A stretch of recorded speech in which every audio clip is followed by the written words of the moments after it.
What's up, witches? Welcome back to another episode of the BetterWitch podcast, where we have candid conversations with real life practitioners and professionals. Because when we know better, we witch better. We're broadcasting live from Witchwork, New York City's only co working space for witches.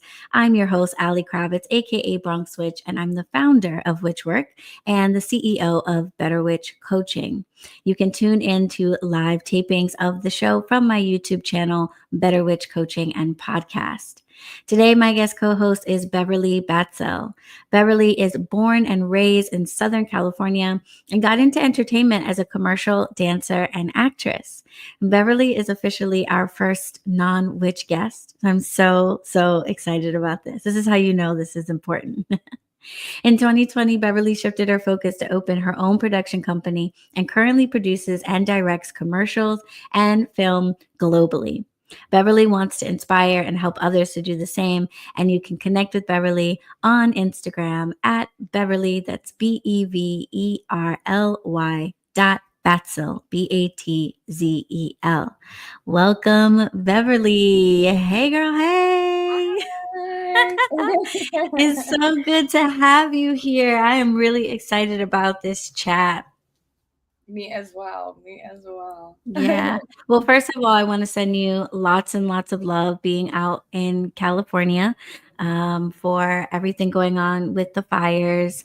You and I have had a chance to chat a little bit about the damage in the area that's impacted you and the work that you're doing. And so I just want to send you and all of your coworkers and colleagues lots of love and all that good stuff. And how are you faring with that, by the way? Did you suffer any damage? Are you okay? I'm good. I was just far enough away to where I didn't have to evacuate. It was definitely pretty close. I could see the flames from my apartment, which is always kind of crazy when you're not that close. Wow. I'm okay. However, some of my family members and some of my friends lost their homes. But, we're moving through it, but everybody's safe. So Yeah. that's the Yeah. biggest thing. So, but yeah, Uh, thank you. yeah, I'm glad to hear that. It's just been really shocking, being all the way on the other side of the country, watching what's happening and all the folks that I follow that are on the West Coast, watching people literally fight to save their homes, throwing water like on the front porch to save their homes. And here I'm located in the Bronx, New York, and we have a very interesting history with fire as well.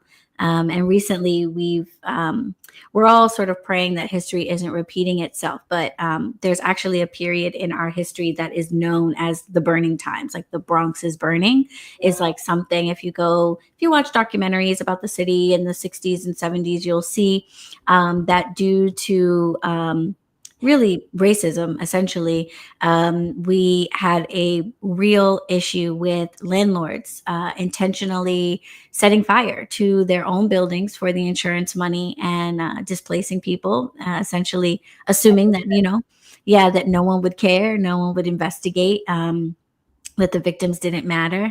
And there's a famous shot of, I think it was a World Series, a Yankees World Series. We're just a few blocks away from Yankee Stadium. And it's like 90, like old school footage. It's like late 70s footage or something, but it's from a helicopter, and there were like no less than 5 buildings on fire, like at the time in the neighborhood, like as the game is going on, and you could see that from the like aerial shot of the stadium. And so that was like the reputation of the Bronx. Like it's like a war zone, and like everything is on fire. And then there was like from that is where we get hip hop. From that era is where we get hip hop. All of these primarily Black and Puerto Rican youth speaking out against the neglect and being abandoned essentially by the city and being left to be, preyed upon by predatory landlords and things like that. And so that birthed a whole culture. And the Bronx has been improving since, and now we are weirdly going through a period where there's been an uptick in like local fires and things, and we're like, What's going on? Because the where I am, the South Bronx has suddenly become very desirable for developers. We've run out of space in the city. Everything's gotten really expensive, and this is like the final frontier. Now And they're moving out. mhm. So when that happens, people get greedy, they get opportunistic, and stuff starts to happen. And people have been like, "Is this?" And we're like, "Don't even think it. We're not going Yeah. back there. It's just a coincidence. It's dry winter. Let's just."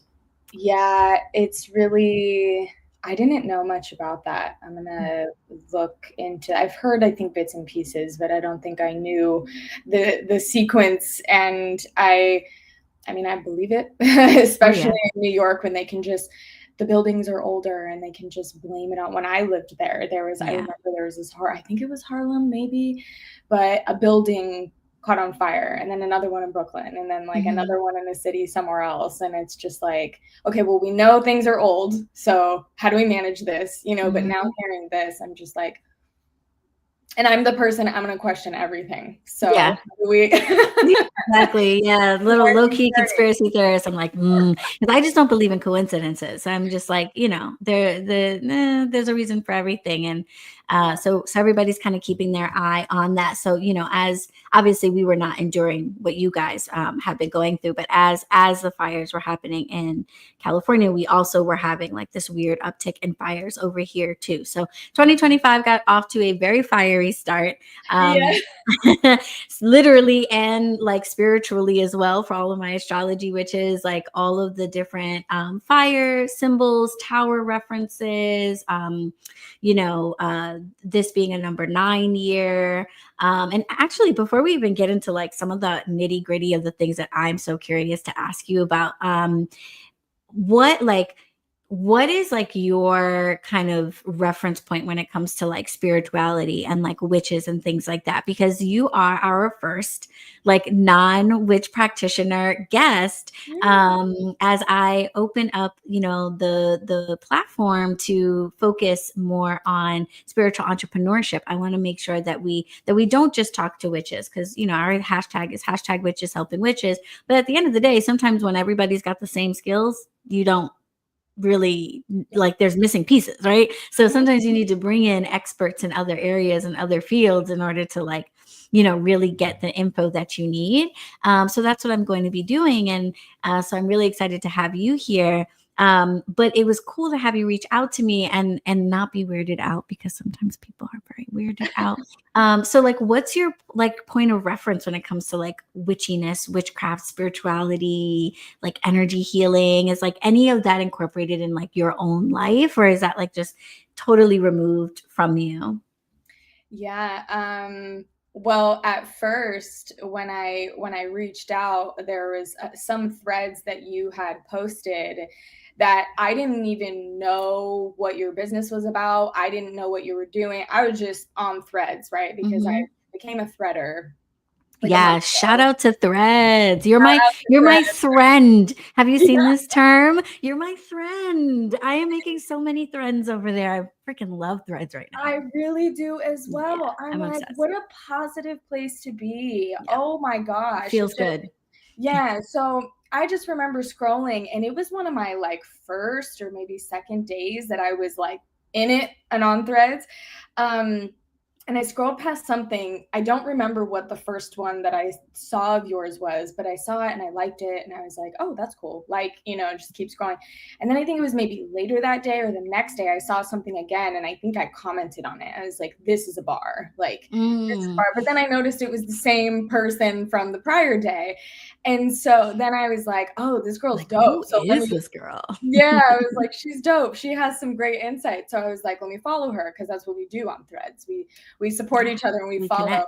Yeah. And so yeah, and then I think then I noticed, maybe I don't know how we spiraled into talking, but I think I went over to your Instagram and I messaged you about speaking. And Mhm. honestly, until then, I just went based off of your personality, which is your Mhm. personal reality, and the things that Mhm. you were saying. I was just like, I don't really care what this person believes in. We clearly have We clearly have and I didn't even think I really knew how involved in terms of like witches and witchcraft, that type of thing.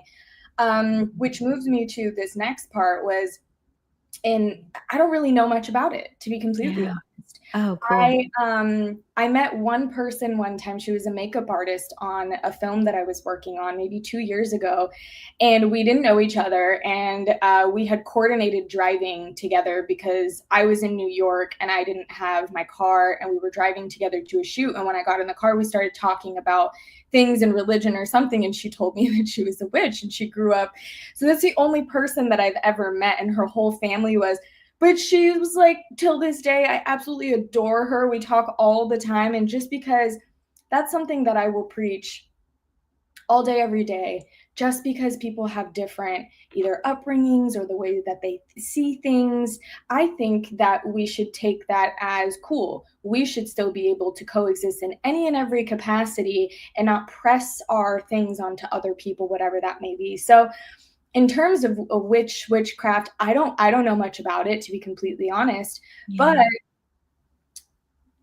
the things that I've heard from her, because we were in the car for like 2 hours driving, and she was explaining a good amount to me, I was like, I don't think that sounds super far-fetched. You know what I mean? Yeah. People are so quick to judge, right? I'm not. Yeah. I think it's beautiful that you do something. I grew up in a household that was pretty religious. My dad is Christian, my mom is Jewish, and it was just a very that kind of environment, which I also like too. I think that's cool. However, now I've moved into a place of more spirituality, and where I Mhm. think energy is absolutely everything. And I Yeah. think that we are our thoughts. We are the things that we see. Our external cannot affect our internal. How do we Mhm. manage our emotions? How do we do these things? So I've listened to a lot of people, Joe Dispenza being probably one of my favorite people to listen to. He's really, really heavy on teaching people in a very, very simple way how to rewire their brain. We Yeah. are born and raised in this ever so lovely environment, especially in the United States, that we have a lot of um, preconceived things that are and ideologies that are brought on to us, right? We don't really Right. get to decide for ourselves too much growing up, and differentiate between what we like and what we don't like. We're told this is what you do. We go to a school where it's this, right? We Yeah. are raised more so, myself, with a religion. This is what you do. This is what you don't do. And so I think once I got a little bit older, I started to realize, and my mom will attest to this as well, that no matter what you tell Beverly, she's always going to do what she thinks is best. Um, Right. Shout out to mom. She's fantastic. But I was very like, I don't like that. I'm going to do it this way instead. But she's the same way. So I, just continue on that path. But in terms of things that I believe in spirituality, it has really, really helped my business on a level that we could be here till tomorrow talking about it.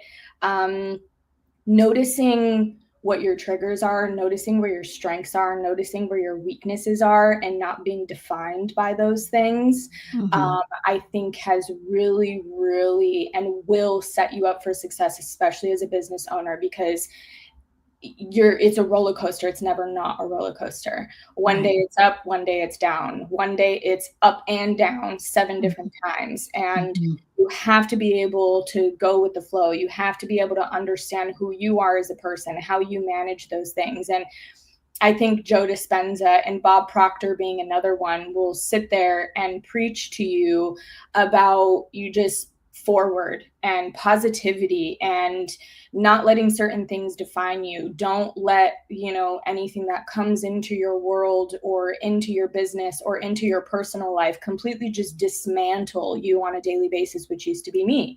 And then Right. I had to realize that I'm allowing my emotions to run my personal life, and then that is only going to spill over into the business.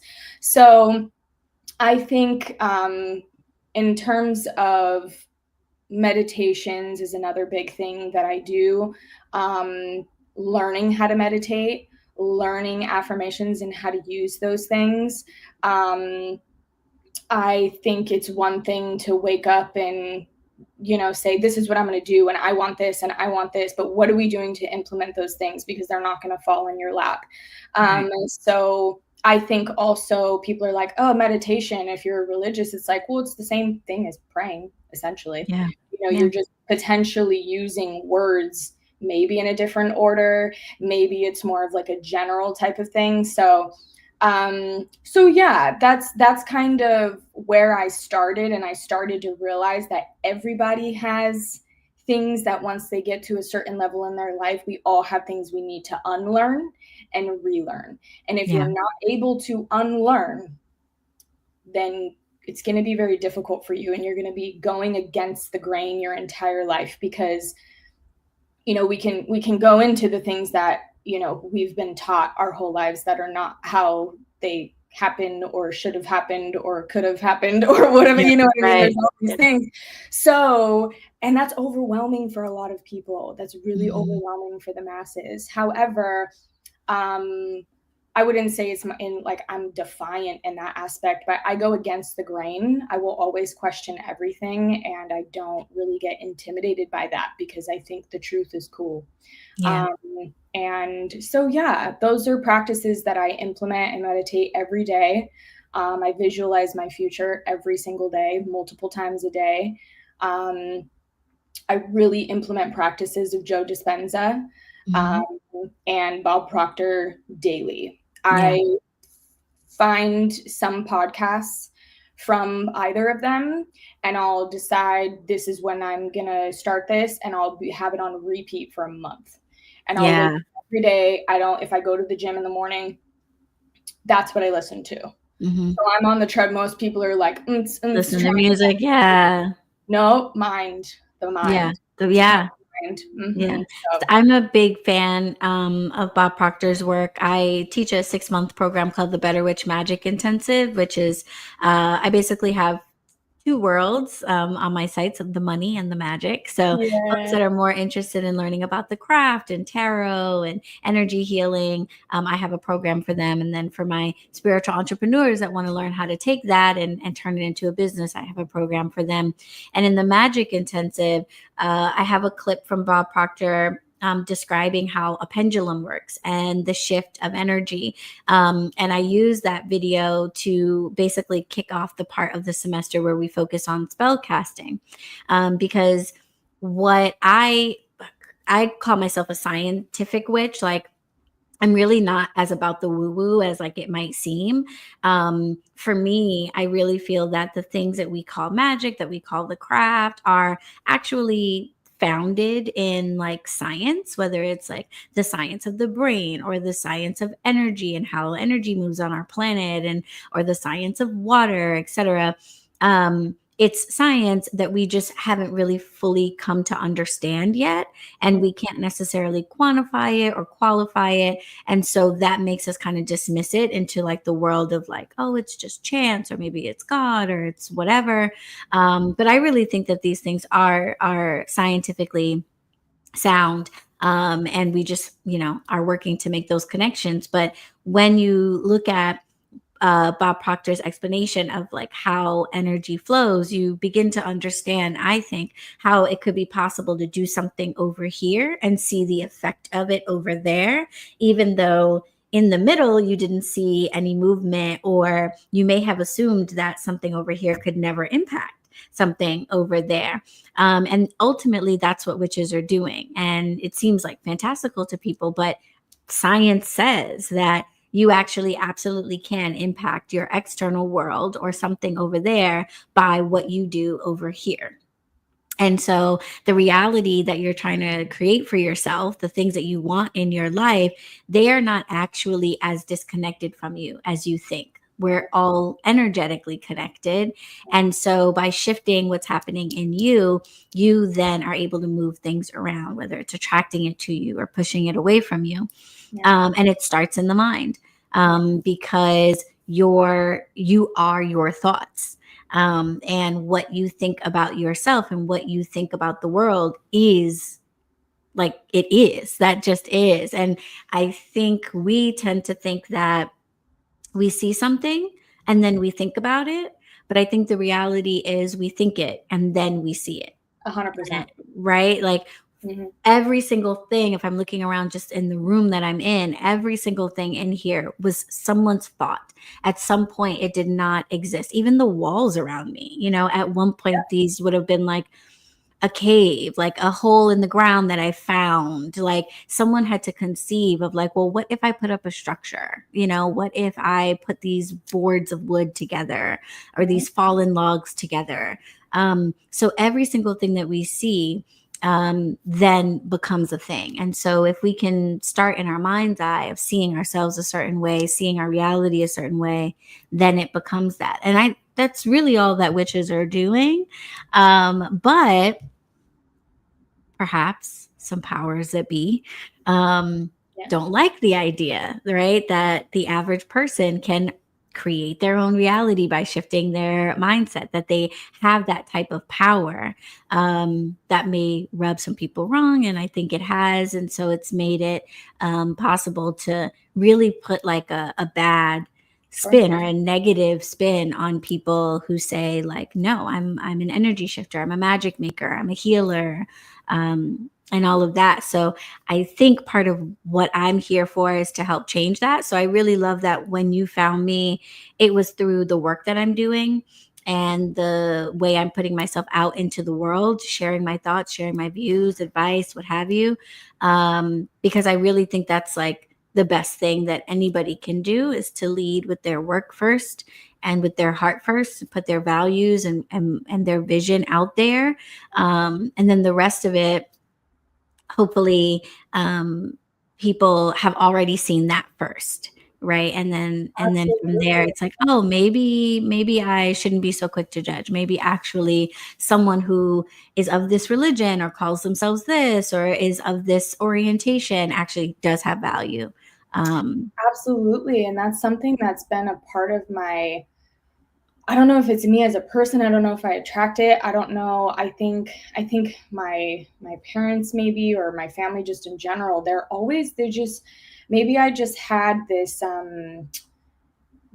great guidance in terms of everybody is everybody's allowed to be everybody, and everybody has nothing to do with you. You know what Yeah. I mean? It's very like, don't Yeah. worry about what other people are doing. Don't worry about what other people are saying. That shouldn't affect who you are as a person.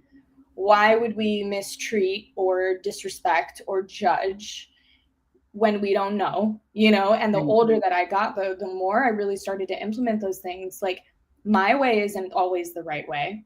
If Right. we put witches, meditation, neurological doctors, someone who is, I don't know, gung ho, like Darwin theory, and then you have the Bible, and then you have all these things, and we line them up and put them all next to each other.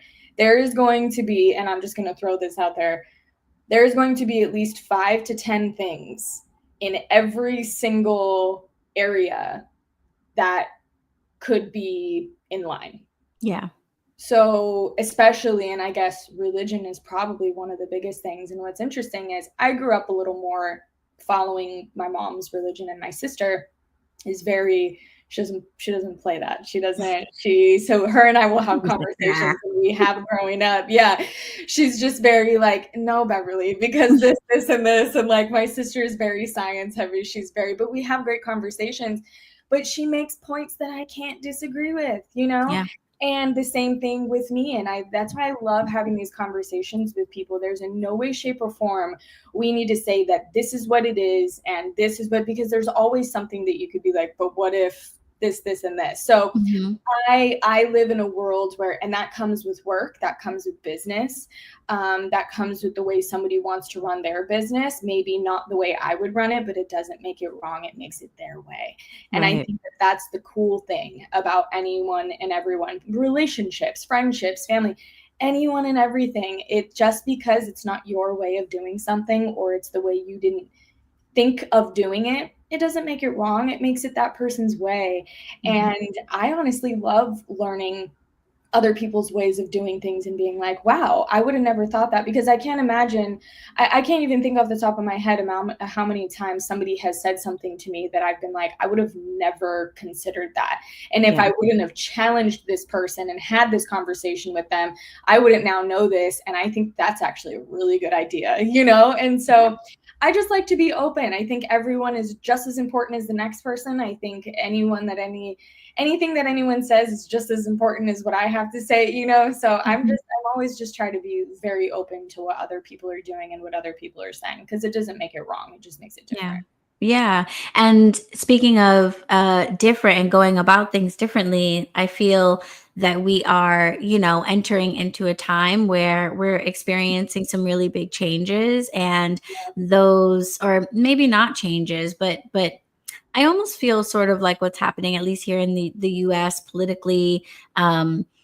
To me, it feels more of like an unveiling, pulling back the curtains and really seeing people's genuine motivations, their real, who they really care about, what they really are doing behind closed doors. And so we're going through a period that's really uncomfortable Yep. and unsettling. Like it feels like it's like running into your like fourth grade teacher, like at the supermarket or something. It's like, oh, and that, oh, Hey. hey, so this is okay. I feel like we're seeing people like for real, for real. And that's really uncomfortable. And it's causing us to have to reevaluate and decide, what matters to us. But one thing that became clear to me, and it kind of, this part is a little woo woo, because it came to me in like a vision slash like meditation type dream type thing, whatever. But basically, during the days around the election, I was trying to figure out how I could support my community, spiritual entrepreneurs. And the message that came through to me was, some people are here to try to fight for what we have already had to stay in place. Mhm. And some people are going to try to rise above Yep. the changes. Yep. And I want to be a part of the group that rises above. I want to see tarot readers and Reiki healers and crystal energy manipulators and all of these wonderful spiritual people that bring us value through healing and alternative ways of doing things, meditation coaches and breathwork coaches. I want to see those folks in a place where they don't have to not do that because they can't survive financially, because they don't know how to generate revenue from their gifts and their talents. They don't know how to create a structure, navigate the, formal requirements, the legal requirements, the tax requirements of having a business in place around what they do. And I think people think when folks like you and I say like, oh, you should start a business, people are like, oh my gosh, Yeah.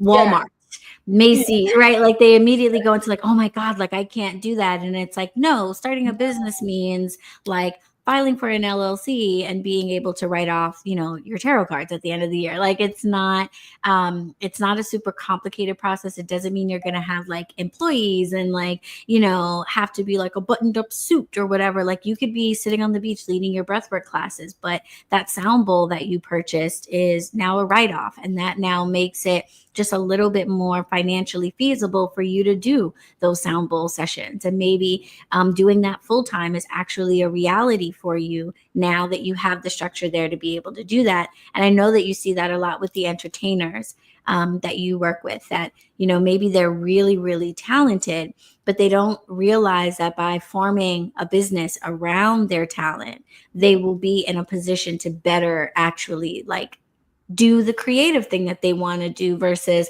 having to go work perhaps for somebody else in order to just fund and finance their lives. So I think that that's like where we're going, where more and more people are realizing the benefit and the value of creating a business structure around what they do. Are you seeing that more with entertainers? Is that the message that you're giving, to actors and actresses and like around them? Like if I'm an actor, should I be getting an LLC? Should I be starting a business around just the fact that I want to go to auditions and maybe do like a commercial work or even a brand deal or something like that. Like, is that happening? Happening, not as much as I would like to see it happen. Yeah. And that's where I come in, Right. because I don't see it often. I'm Yeah. on set a lot. I'm immersed in, I see it in above the line. And by above the line, that's what we call the producers, the directors, the writers, directors of photography, the people who are in charge of the visuals, and the people who are a lot of the times the camera operators who are filming, people with equipment. You see it in there. However, on the performers, the flip side in terms of and those people, not as much as you would like it. You don't know how many people I've come into contact with, and I see it because I'm the person who's collecting the contracts. I'm going through all the paperwork. I'm doing all the things. So when I get either tax documents, those types of things, I could see if it's, a personal or it's a business. Right. That's on the paperwork that's coming in. But then I also will see if you're sending me something and it has a list of, but I also know that you're supplying a lot of equipment. In my head, I'm just like, this should be under a business, because then you can get different insurance and you can write all these things off. Majority of the time it is, but that's, internal stuff. But I don't see it as much as I would like to. Mm-hmm. And that's kind of the mission that I'm on, and what I'm trying to do, especially for the performers, because that's my background. That's where I come from. And I will forever be a dancer at heart, and I will forever be the creative at heart. However, I do love the business aspect and the production aspect of Mm-hmm. entertainment. So this is where I will stay. This is where I will live. However, people know me, especially if you've known me since like high school or through college or anything. People see me as like, Beverly, she used to be a dancer, blah, blah. So I really want to encourage, and that's where I come in, to encourage dancers. What clothes did you buy for those auditions? Because you don't Yes. always buy the clothes because you're auditioning for somebody new. Yeah. Rarely do you pull something from your closet because it's a new artist. You might not have that before, right? So Mm-hmm. the clothes you purchase for that, the mileage to your auditions, you work inside and you submit yourself for auditions all day. You need to write off that room you're in. What's that Yeah. square footage, So, but it's just lack of knowledge. It's just Mm-hmm. lack of knowledge. It's not, because what you don't know, you don't know. And Right. that's one of my favorite things to tell people. And I want to come into this space and really help people understand it in a way that is nurturing, because I feel like people are intimidated by not knowing, and then it discourages them when they hear certain things, like me saying, what's the square footage of your room, because you can write it off. Shut down. Yeah. I'm asking you for numbers. I'm asking you to potentially go measure your room. I'm asking you Yeah. potentially, but if we break that down, do you have a tape measure? We could do this Mm-hmm. very quickly. It's very simple, easy, those types of things. Like, look on your online portal where you pay your rent that you log in all the time. It stresses Mm-hmm. you out. Oh, look, it'll say the square footage of your apartment, type of thing. So it's just really, really encouraging people to find those ways to do things. And that's what I want to do, is make it digestible, because Mm-hmm. I started to learn all these things. And with every single thing I learned, I started my business in the middle of the pandemic. So I was forced to just sit there and learn things, right? Because I had nothing else to do. I couldn't go Yeah. outside. I couldn't, and I mean, all of us couldn't, but I wanted to use that time to educate myself on how I, do this. I also was very fortunate because it made sense to me to be an assistant for where I wanted to go. That's Mm-hmm. the easiest way to learn what you want to Yep. do. Yeah. So I hunted and I hunted and I hunted, and I found someone to be an executive assistant for, turned into a 7-year relationship.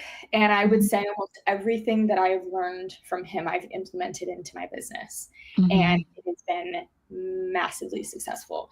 So in terms of the transition from learning, I'm like, well, he did this, this, and this, so I can do that. Even if it's on a smaller scale, let's figure out how to Yep. pull this apart and implement it, right? So Mhm. yes, that is my goal and my journey, which I'm sure we'll get into a little bit more, but to make it digestible for people, because I see it more on the production side. However, I do not see it on the performer side at all. And I think Yeah. it's just because they don't know that it's possible. They don't know where Right. to start, because you're an artist, and I get it. And I was an artist, and I was flowy too, and I woke up, but you start to get into an area of where, even when it comes down to actors or dancers or people who go and they're playing drums one night for in a it could be, there's so many different areas to be a performer in Los Mhm. Angeles, just in general in these cities. And it's not, you're doing it under your own individual, Mhm. you're letting people just rob you of money, you know what Yeah. I mean? And it's once you start to shift and really start to learn money, learn the business, learn how to pay yourself first, learn how to, those types of things. There's just so many different areas. I'm still learning. I've been Yeah. doing this for 5 years, and I learn something new every single day that I'm like, God, I wish I knew that a year ago. But now Mhm. I know, and to do it. So in terms of performers, it's different because they don't want to feel business. They don't want to feel like they're corporate. They don't want to feel, but that's not what it is. I don't believe in the starving artist term. I don't understand it. Yeah. And I Yeah. never did, to be completely honest. I've never had that phrase come out of my mouth. I'm a starving artist. I don't know what that means, because it feels like there's an extreme lack of abundance there. And Mhm. I didn't ever feel, just because I didn't have the amount of money in my pocket or my bank account that I wanted, I felt like I know it's like a general term, but I also am super, super big on the way that we talk about ourselves, and the way we talk to ourselves is exactly what's going to be happening in our life. So if you're sitting there saying that you're starving, You're you gonna may be hungry. continue to be starving. And Yeah. I didn't understand waking up on a daily basis and not doing something that I enjoy Yeah. and being Yeah. paid to do that. So Yeah. why would I wake up and serve somebody else's dream? If they could Yeah. figure it out, I could figure it out. So Right. that's the thing with artists, is it's a little more difficult for them to grasp that they're even able to. Mhm. So the Yeah, lack we have of the same thing in the spiritual community. There, I would love to see, and again, that's what I'm doing. More spiritualists actually have businesses set up, and like you said, I think the same exact thing happens when someone is maybe talented. They're more interested in serving a community or expressing themselves in a certain way. The technical part, the technical aspect of forming a business around what they do is often lacking, usually for lack of education, but also because of a misconception that like that's not their world, or somehow the yes, two, yes. don't go together. I get that a lot from like potential clients. Like, I'm not in this world. And I'm like, you're in the world. This is our world. Our world is a world where we need Every money to every live. And industry is a business. Every industry right, is a right. business, So this is absolutely your world. And we're going to get into a commercial break real quick. But when we come back, I want to talk about a great comment that is in the chat from that medium, Lauren, who mentions that, if you were a famous medium, you could create an LLC around it and write off a lot of things, especially travel. But I want to pull apart that comment because there's some great stuff in there. And I'd love to hear your thoughts on it. So we're going to go ahead and get into a little commercial break real quick for folks. I want to remind everybody that watching the live tapings on YouTube comes with some perks, including being able to ask our guest co-host questions at the end of the episode. So make sure to subscribe to BetterWitch Coaching and Podcasts on YouTube and tune in live. If you're in the YouTube audience right now, then go ahead and get your questions ready. You can drop them in the chat. We'll scroll back and find them. And this is a perfect time to take a little break. So witches, head off to the little witches room, refill your teas, recharge your crystals, meet us back here for a brief word, after a brief word from our sponsors. Yay, sponsors. Sounds good.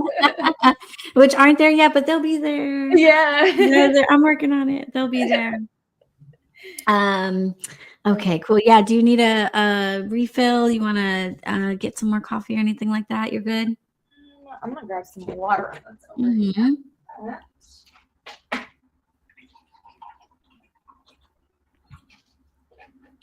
Welcome, welcome into the room, folks coming in.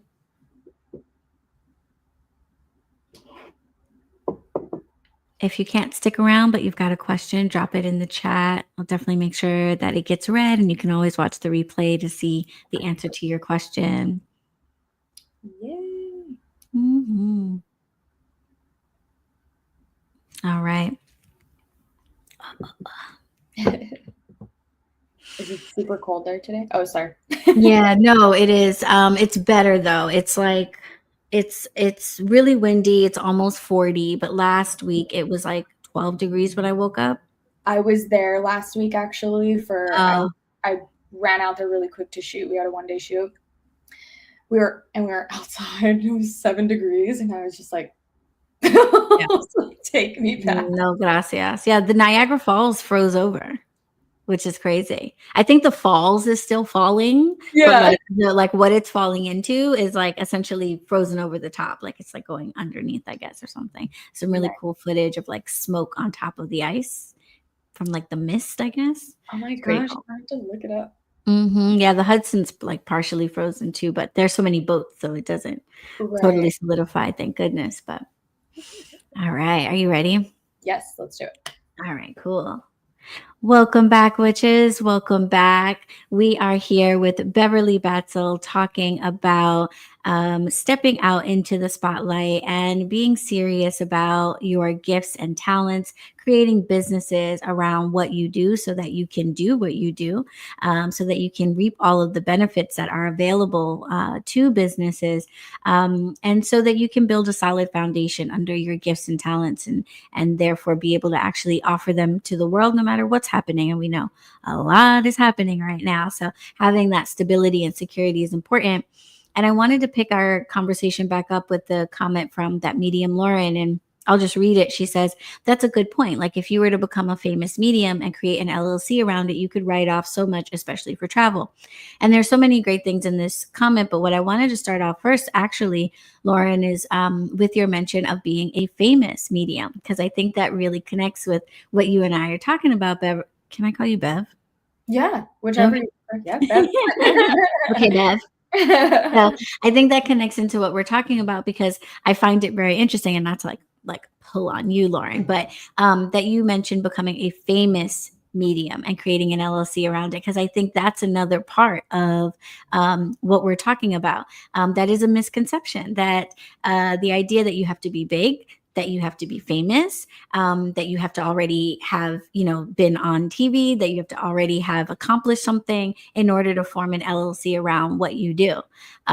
What I am trying to help other spiritual practitioners understand is like the very moment that you have decided that you are going to ask someone to pay you for something that you did, you should be starting your business. 100%.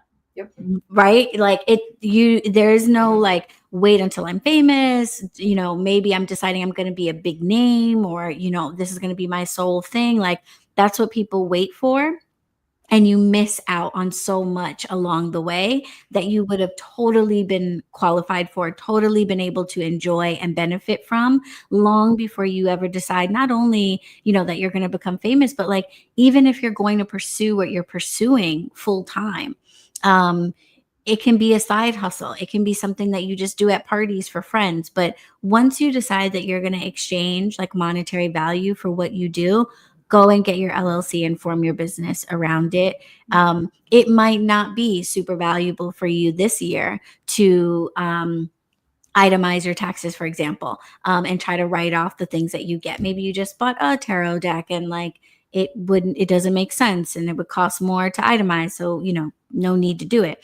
But having that in place means that should that suddenly change, should you be at a friend's party and someone says like, hey, I'd like to pay you $1,000 to do readings at this event that I'm having, you're good, you're ready to go. You could send that person an invoice, you could buy a new outfit, you could buy a new set of cards, you could get all of that and know that you're going to be able to benefit from that as much as possible.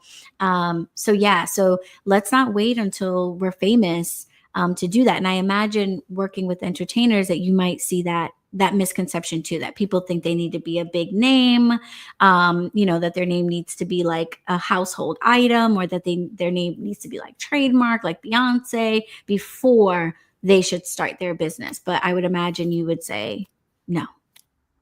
Yeah, absolutely. I think that's a great thing to pull from what Lauren said.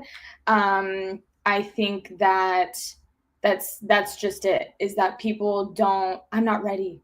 I'm not ready. I know I'm not good enough, or I don't really have something to offer. I don't really have well, you're never going to have it if you look at it that way, Right. So, but in terms of, yeah, you don't have to be famous to do anything. And to be completely honest, people probably moved more into the spotlight and became famous because they're running as a business. Mm. And you have to take those stepping stones. It doesn't matter how good you are. It doesn't matter what it's going to take, the consistency and the hard work and the effort to get in front of the globe, or to get in front of just 100 people, 1,000 people, to even know who you are in the first place. And yeah, that's the journey. That's on the way to become famous. So if becoming famous, which is a funny term too, but like becoming famous or becoming well known in any capacity, you have to run as a business. You're not going to get, I mean, I guess anything is possible, but it's just the way that it is, because a lot of the easiest way to kind of think of it is, if you start your business or your LLC, you're continuously, and you get this pour back into yourself. However, if you're not running as a business and you're running as an individual, it's a constant flow out. Everything is pulling you. You're going to owe a lot at the end of the year. You're going to, you know what I mean? And people are like, write-offs, like, what do I write off? That's a Google search. Super quick. It'll give you a whole list of things that you can, it's like, now it's to the point where you can literally write off anything. Yeah. Write off anything and everything. These, I use them all day, every day for work. My phone bill, all day, every day for work. Like, it's very, so, but yeah. So that's a great way to put it, is a lot of people think that you have to be something first. It's actually the opposite. You become something by implementing the stepping stones that you need to in order to get there. So see, that's a bar right there. That's a bar right there. Yeah. Operating yourself that way, taking care, getting those advantages that are going to come your way by operating as a business. And I also think it does something for you mentally as well, to see the things that you do as having like a bigger impact on the rest of your life, and being something that you're building and creating, even if it is on, a small scale, whatever small is for you. So if we're starting businesses around our talents, so that we can, step into our realities, create the lives that we want, have the impact that we want on the world.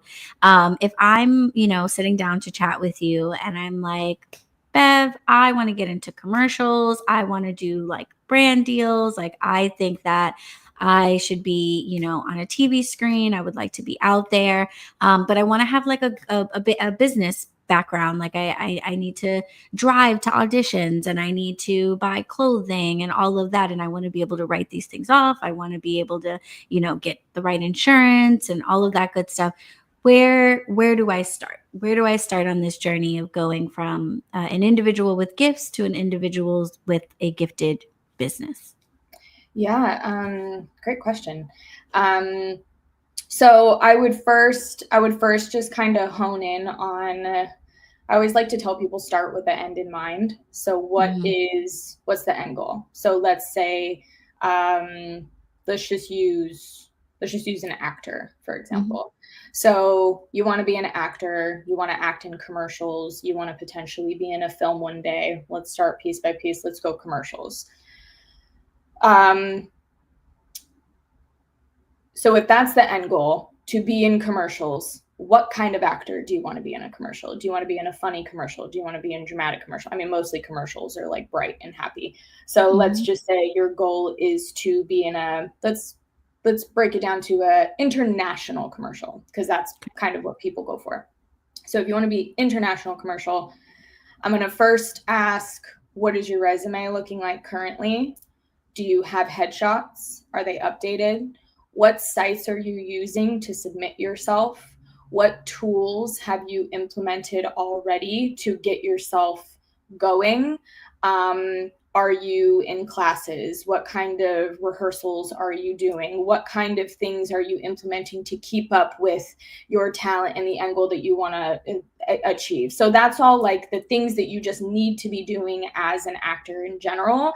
What is our, because we're building, I like to tell people, when you're building a business or you're building your future career, or building a table, and you want anything that you put on the table, which are your opportunities, to be able to be held properly. And if you're building a wobbly foundation, the table is going to fall, and you're going to not lose the opportunities. You're not going to have a space for things, opportunities to be on there, because the second you start making and receiving more opportunities, they're only going to get more and more. So if you're building it, so the building blocks, super simple. Where is your current reality at? So we have these, let's say, I'm going to probably tell you to get everything up to date. Make sure you have a reel together. Make sure you can market yourself. What is your social media like? Where, as much as we don't like that, get over it. Social media, it is what it is. And it is the most fantastic tool. People, you have 8 billion people as your market when you use social media. So we need to flip it to social media is so annoying to social media is the way. Like it's so cool. We're here right now because of social media, which is so fantastic. So building that foundation, do you have all those things in place? Great. Now make a list of every single thing that you have to pay for in those areas. Let's say you need a new resume. You can do that on your own. Canva, free, beautiful templates, get it done. Mm-hmm.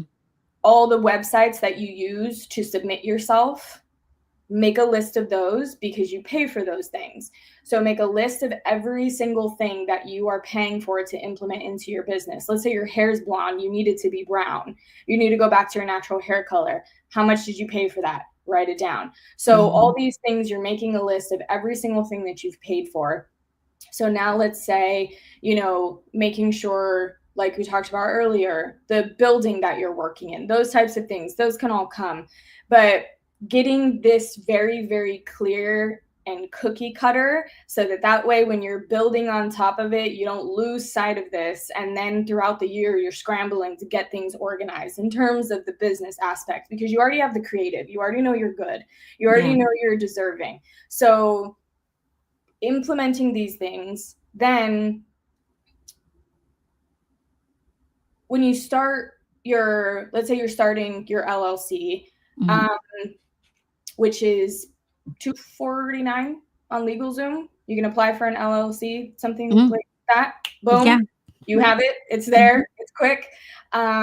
So you have that. Also, just not to lead anyone astray, make sure, depending on the state that you're in, that you're very well aware of the amount that you have to pay annually for an LLC. Unfortunately, in California, it's $800. Is it really? $800. Yeah. What? In New York, it's $125, I think. Okay, no. So, so in New York, it's $125 to file your LLC with the Department of State. So, like, you don't have to use a third party like LegalZoom or things like that. Though I recommend Taylor Brands because you can do everything in one spot, so it is worth it. But you could also just like set it up for yourself. But it's $125, and then it's $9 every 2 years to keep it like renewed and up to date. Oh, in California, it's $800 a year to renew. That's crazy. It is crazy. It is crazy. So in terms of registering it somewhere, it's a different So So with that being said, just make sure you pay attention to those fees if you do get the LLC. So then once you have the LLC, you will receive a number, which is your EIN, and that moves you away from your social. Just a little moment there. The less you're using your social, the less you have responsibility on yourself as an individual, the less things won't hit your credit, the less things are not going to affect you as a personal. Keep everything business related under your business. So then you can use the EIN to, if you book a job, depending on the job, they're hiring an independent contractor for the job. Sometimes you're not allowed to, depending on the job and what it is. Sometimes you're not allowed to use a social, or you have to use your social, not an EIN. It just depends on the job. So with that being said, now that you have that, now once you're going to these auditions, you're doing those things, keep track of those things, the amount of mileage that you're going, the amount of time that you're spending to be able to do these things, are using your phone constantly for work. So these are all things that you definitely want to start to keep track of. I know it sounds a lot, but it'll become second nature. It'll just become the thing that you do, the thing that you pay attention to. So you have all these things implemented, and then once you start to book these jobs, then you're operating under a business.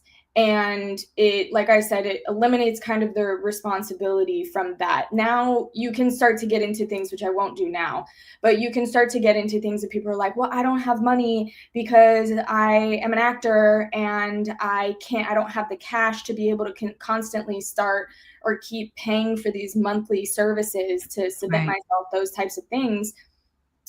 I would always, recommend, or something that I also started to do was understanding business lines of credit.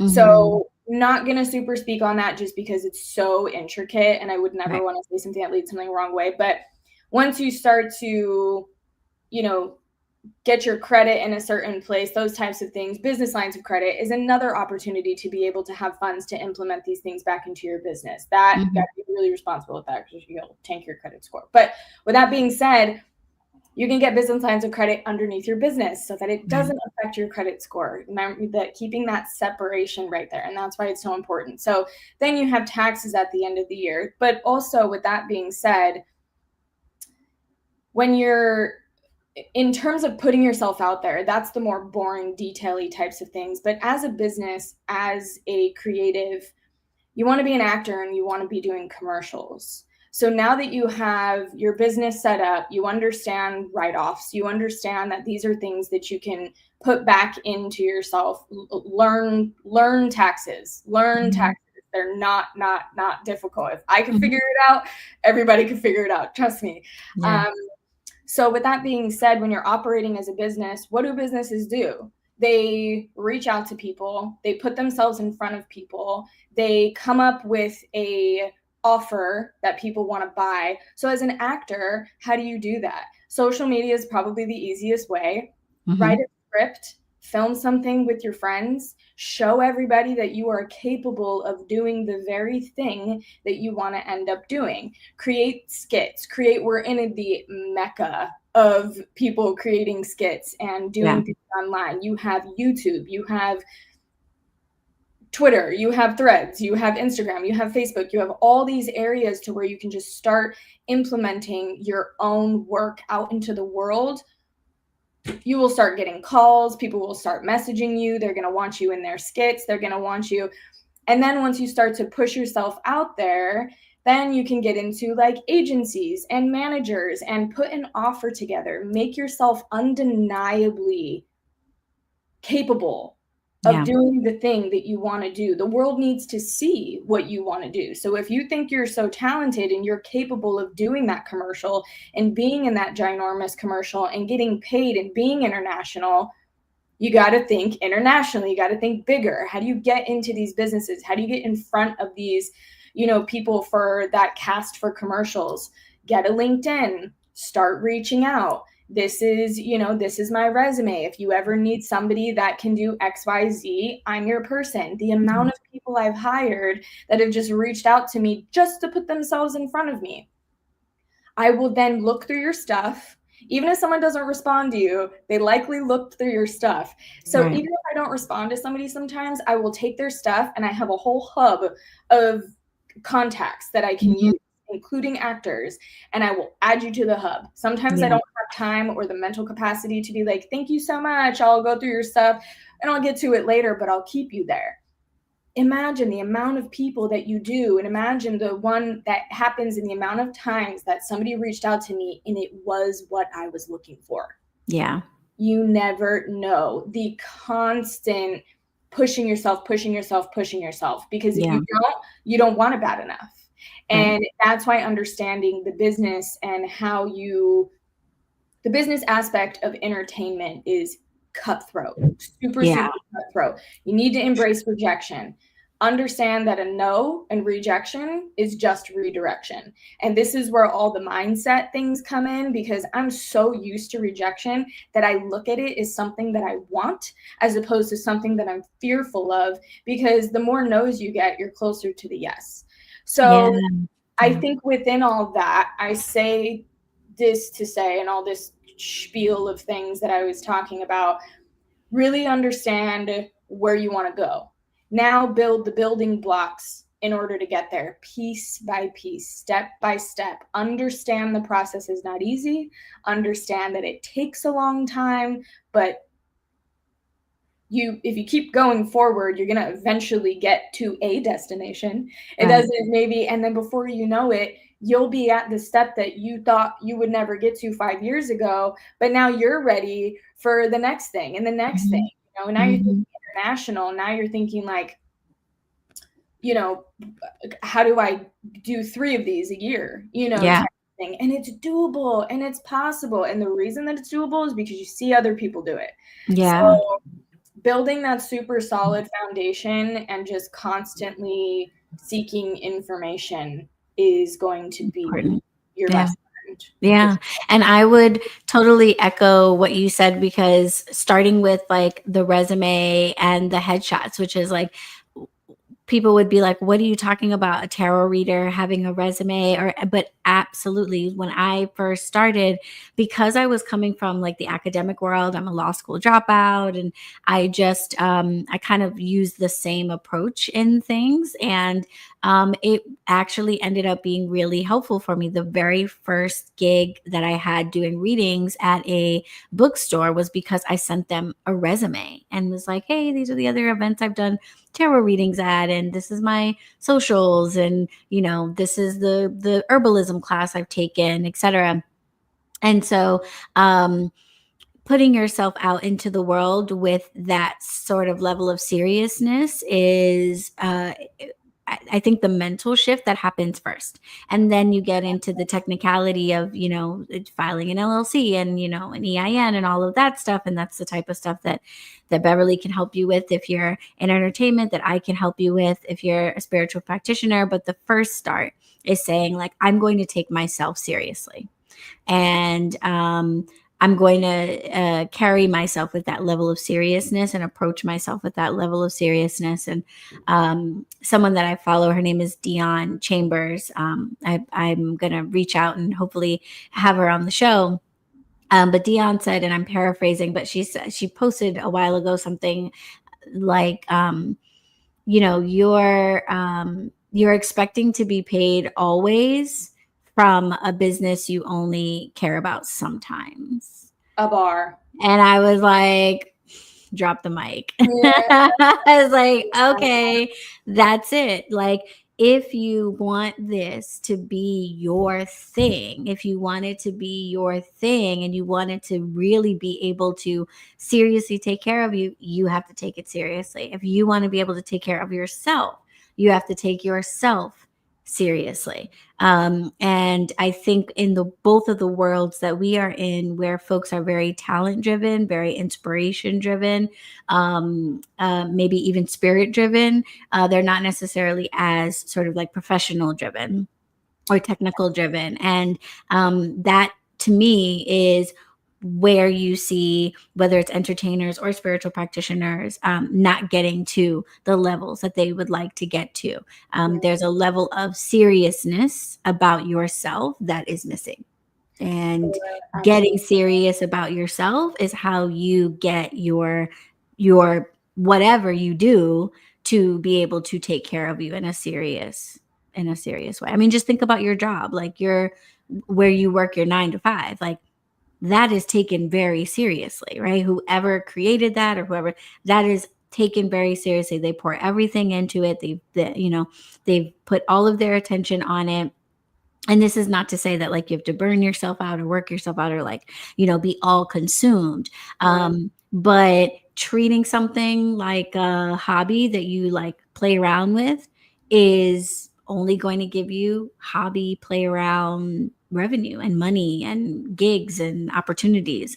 If you want something to really be pouring into you, then you've got to give it that. So show up for yourself in a serious fashion. And that starts with doing something like, yeah, making a resume, even if you're an actor or a tarot reader. Like those things are not just for folks who wear a suit every day, right?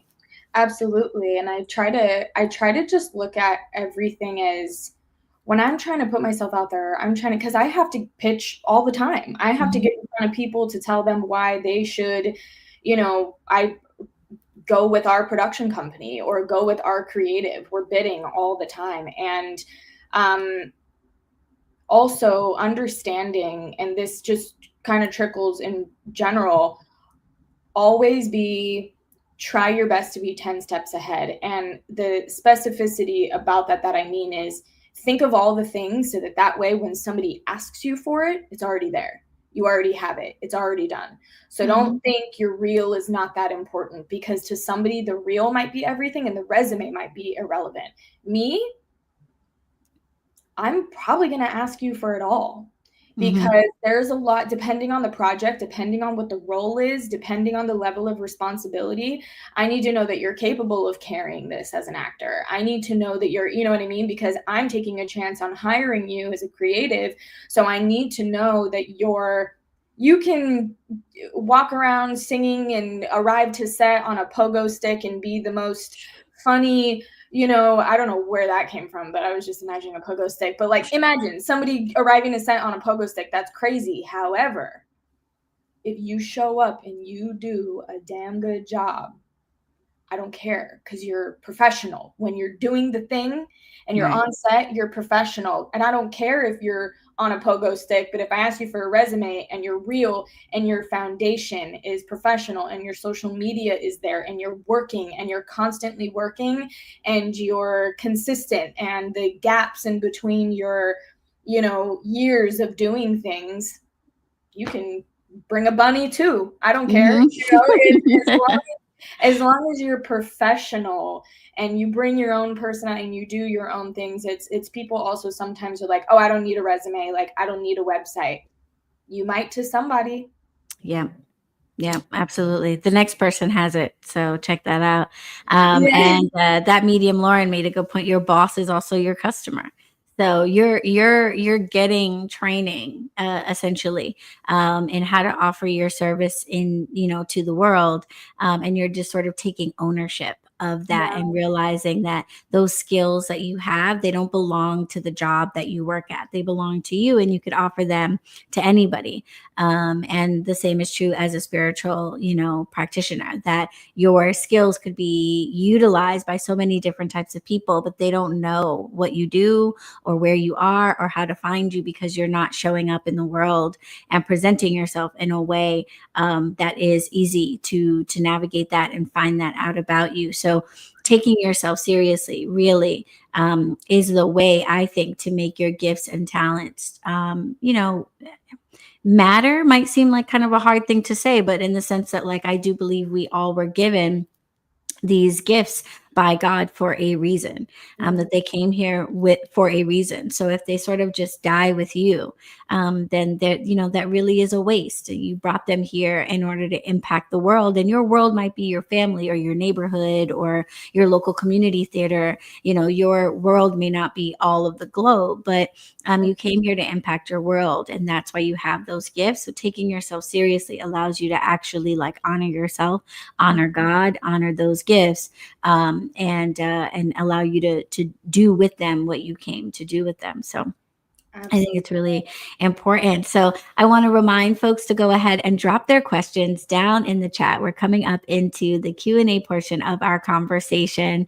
If you are watching the live tapings on YouTube, it comes with some perks, and that includes being able to ask our guest co-host questions at the end of the episode. So you definitely want to subscribe to BetterWitch Coaching and Podcast on YouTube and tune in live. If you're in the YouTube audience, then go ahead and get your questions ready. And I see we already have one, so I'm going to go ahead and throw it up on the screen from that medium, Lauren. They want to know, Beverly, do you think there will be more medium-based TV shows produced in the future, seeing as Tyler Henry and the Long Island Medium are putting out new content, especially Tyler Henry on Netflix Live? Great question, Lauren. I used to watch Long Island Medium, to be honest. Me too. I love Teresa Caputo. What? Yeah, yeah. It's funny, that takes me back to once upon a time, about 10 years ago, I used to dance for Disney, and they moved us to Toronto, and that's where I found that show, because we would be sitting inside all the time. We would go from rehearsal to home, and that was my friend and I's like go-to show. It was a great show. So I didn't know about this new one, Tyler Henry. However, he's cool. That feels like a stepping stone to me. So I know about the Long Island Medium, which was not on that. I don't remember where I watched it. It was on a network, right? TLC, I think. Okay, yeah. Mm-hmm. So it might have taken a while. I don't know how long Tyler Henry has been on Netflix. He's newer. This is a newer thing. Mm-hmm. Feels like that's a big gap between the time that that the Long Island Medium was out and here. I don't really hear too many people talking about mediums too much within the industry, or content that is based on that. However, I am sure it is in the works in some capacity. I'm sure there's a short films about it, that I just haven't come across. Mm-hmm. One of my best friends, she's a recording artist, and she also does tarot readings, and she has her own chakra program. So there are people that are starting to bring spirituality a little bit more into entertainment. That is for sure. Yeah. In terms of seeing more shows that are like this, I can imagine that jump will start to happen as soon as something hits Netflix. Yeah. So rooting for this Tyler Henry and hoping his show is a success, because I think that once something hits Netflix, it's only a matter of time before it becomes more mainstream. So Right. Yeah. And I think just spiritual practices in general, I think you're seeing more and more like positive references to spiritual practitioners in shows, and, even like network shows that you would think wouldn't even like go there are pointing out these practices, even if they don't orient the entire show around that. But I've had people reach out to me, it's hard to say whether or not 10 years ago, like it would have happened, but I have someone right now from the UK who's like, I'm coming to America. I'm doing a documentary on witches. Like, can I come interview you? Cool. And like hang out. Like, so I'm seeing more and more interest in that. And what's funny is I won't say his name because it didn't go anywhere, but there was a TV executive, like casting director, that came to me a few years ago and was talking about the possibility of like a reality show around witches in New York, kind of like like a Real Housewives of New York, but like Real Witches of New York type thing. And I think that would be cool. I think that would be really cool. Yeah. Yeah. And it only takes one good script to even come across, like myself as a producer, to be attached to something that I'm just like, well, where is it going? What is it talking about? What are we, what's the goal? What are we doing here? And, you never know if there's a good script, and there's always a need for something. So yeah. So all my writers, my script writers out there, go ahead and get the Real Witches of New York together, and then, call me, cast your girl. But yeah, I think what it was before COVID, so then COVID hit, and I think production obviously everywhere kind of came to a halt. So I didn't hear anything back from that, but it was an idea that was in the works, and I'd love to see that actually happen. So yeah, here's to more shows about mediums and witches and all that good stuff, and maybe somebody watching here today. That medium Lauren says they're working on a script.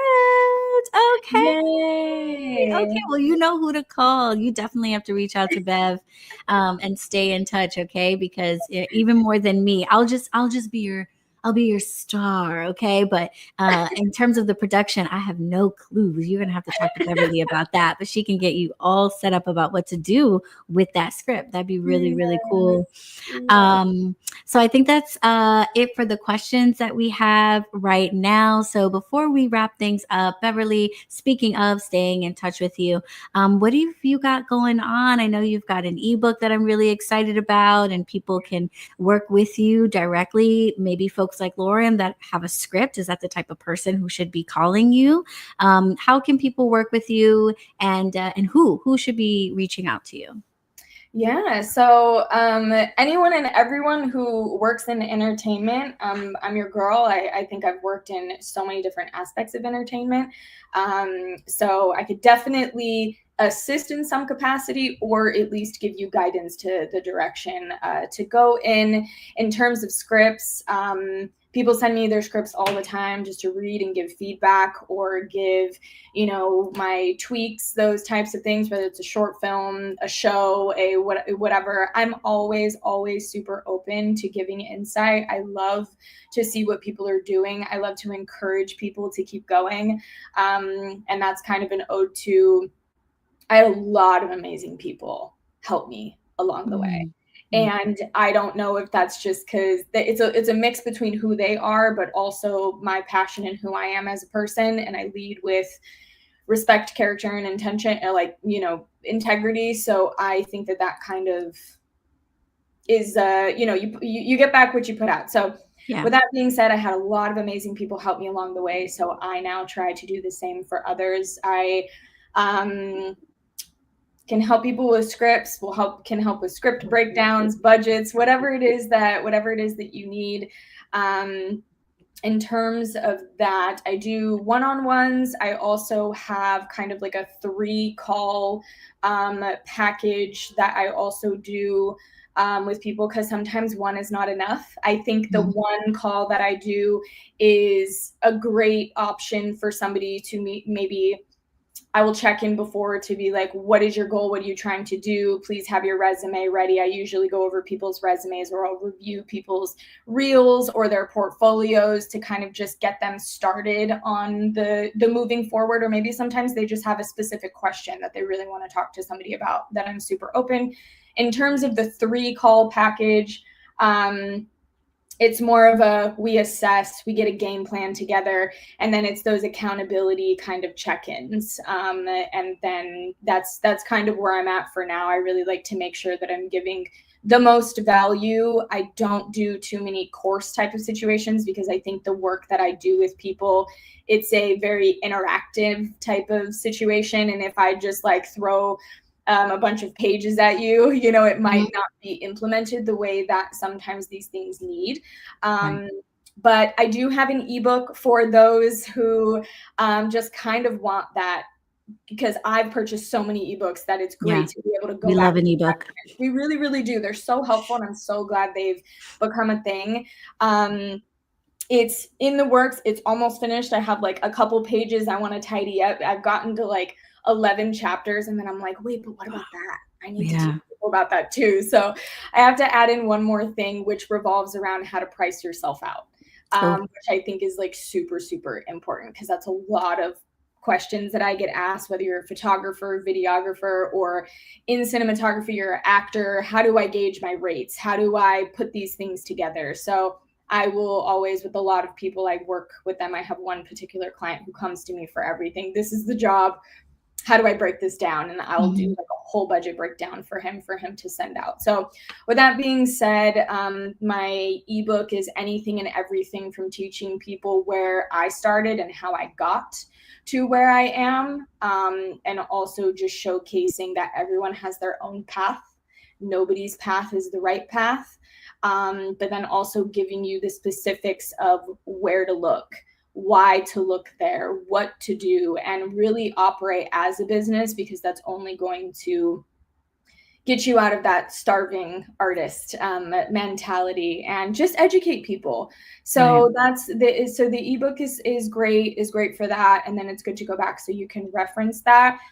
Since it is not 100% out yet, because I have a store with things, but it's not 100% out yet, you're more than welcome to message me and let me know that you're interested, and I will totally send you the link. It should be live in about a week. And then I also have a couple ebooks on there, or in some freebies on investing. That's something we didn't necessarily talk too much about, but I'm Yeah. super big on it.